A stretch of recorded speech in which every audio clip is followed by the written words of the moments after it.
Welcome back to Good Day, everyone. As you can see, it is time for our Chamber Chat. Of course, Chris Hardy, the President and CEO of the Albany Area Chamber of Commerce. First, we want to do a little bragging on some folks here in town. Who is the star business of the week this week? Well, the star business was Lincoln of Albany. Awesome. They've been a a longtime supporter of the chamber, a good friend of the chamber, good friend of the community, it's for some reason it tends to work out that whenever we do a star business of the week, it's usually those that have long time supported the chamber, because that's one of the criteria. Is being a member at least 3 years.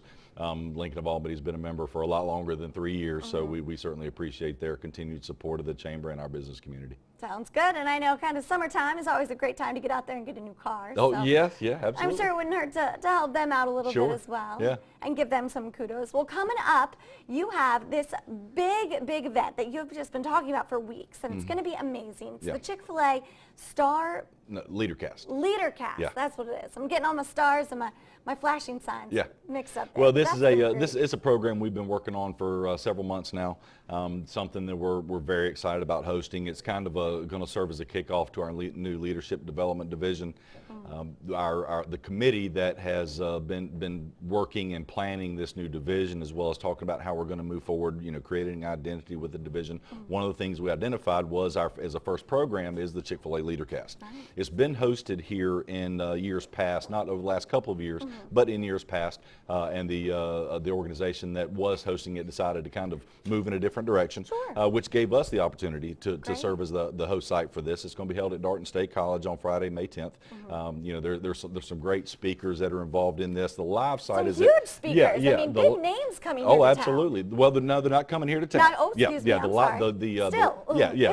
live site is held at the Georgia Dome. Gotcha. In Atlanta.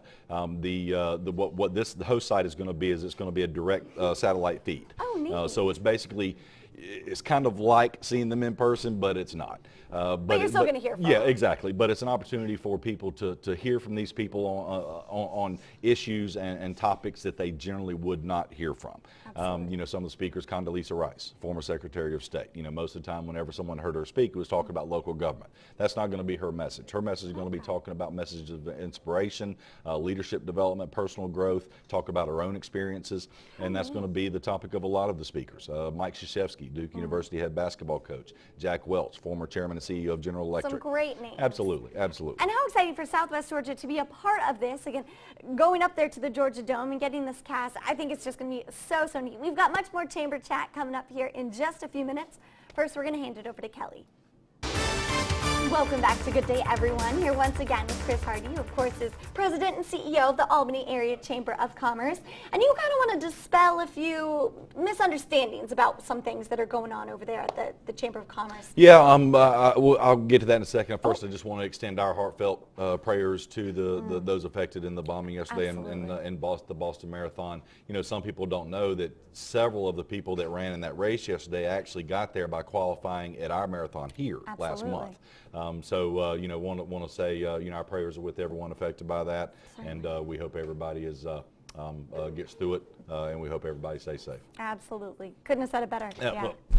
But kind of alluding to what you were talking about, last week there was some information that came out that from the city of Albany that there was some lack of clarity.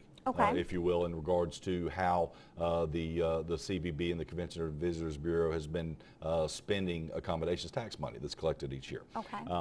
We were confident that there were no laws being broken. We've been doing this for a long time, successfully for that matter. But there were some line items in the profit and loss budget that the city didn't quite understand, which is certainly it was easily explainable, and we certainly apologize for it not being more clear in years past. We're going to sit down with the city and figure out a way to make it more clear to everybody involved, as well as to the taxpayers.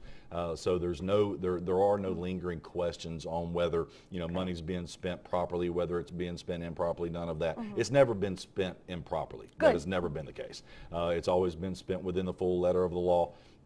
several of the primary issues in question was several chamber staff that provide direct services to the Convention and Visitors Bureau receive a portion of their salary from the accommodations tax revenue. I know which those is perfectly legal. And they are two separate. The Chamber of Commerce is not affiliated with Well, the no. CVB? Well, the Chamber of Commerce manages the Convention and Visitors Bureau. However, Okay. they're separate in the sense of the budgets are completely separate. Okay. The accounting and auditing and all that's completely separate. The Chamber's Area Board of Directors serves as a managing body of Okay. both organizations, which has been that way ever since, and I believe when the agreement was originally done in 2006 or even earlier than that. But it's just, it's a business model that we have had with Sure. the Convention and Visitors Bureau that's been working. It's hard to find, the CVB receives $750,000 a year estimated depending on the previous year's accommodation Sure. tax revenue.